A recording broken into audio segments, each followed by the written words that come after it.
തിരഞ്ഞെടുപ്പിന് ഇനി ദിവസങ്ങൾ മാത്രം ബാക്കി നിൽക്കെ നേമത്ത് താമര വിരിയിക്കും എന്ന് ഉറപ്പിച്ചിരിക്കുകയാണ് രാജീവ് ചന്ദ്രശേഖർ. അദ്ദേഹം ഇന്ന് അദ്ദേഹത്തിന്റെ ഇലക്ഷൻ ഓഫീസ് ഇന്ന് ഉദ്ഘാടനം നിർവഹിച്ചിരിക്കുകയാണ്. അതിന്റെ ദൃശ്യങ്ങൾ നമുക്ക് കാണാം.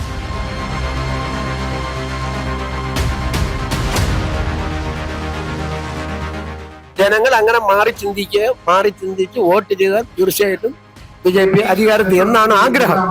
പക്ഷെ BJP ഒരു നിർണായക ശക്തിയായിട്ട് കേരളത്തിൽ വരും. ഒരു തൂക്ക് മന്ത്രിസഭയ്ക്കാണ് എന്റെ വ്യക്തിപരമായ അഭിപ്രായമാണ്. തൂക്ക് മന്ത്രിസഭ വന്നു കഴിഞ്ഞാൽ BJPയെ കൂടാതെ ആ മന്ത്രിസഭ രൂപീകരിക്കാൻ കഴിയാത്ത ഒരു അവസ്ഥ നമ്മുടെ കൊച്ചു കേരളത്തിൽ ഉണ്ടാകും.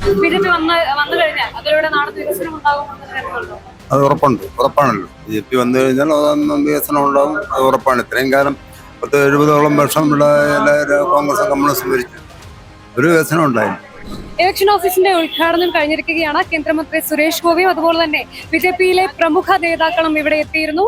തിരുവനന്തപുരം കോർപ്പറേഷൻ മേയർ, അതുപോലെ തന്നെ ഡെപ്യൂട്ടി മേയർ തുടങ്ങിയവരും പരിപാടിയിൽ പങ്കെടുത്തു. എന്തായാലും നേമത്തെ താമര വിരിയും എന്ന് തന്നെ ഉറപ്പ് നൽകുകയാണ് ഇവിടെ എല്ലാവരും. ഇലക്ഷന്റെ കൂടുതൽ വിവരങ്ങളും വിശേഷങ്ങളും ഒക്കെ തന്നെ ട്രിവിൻ അപ്ഡേറ്റ്സിലൂടെ നിങ്ങളിലേക്ക് എത്തും.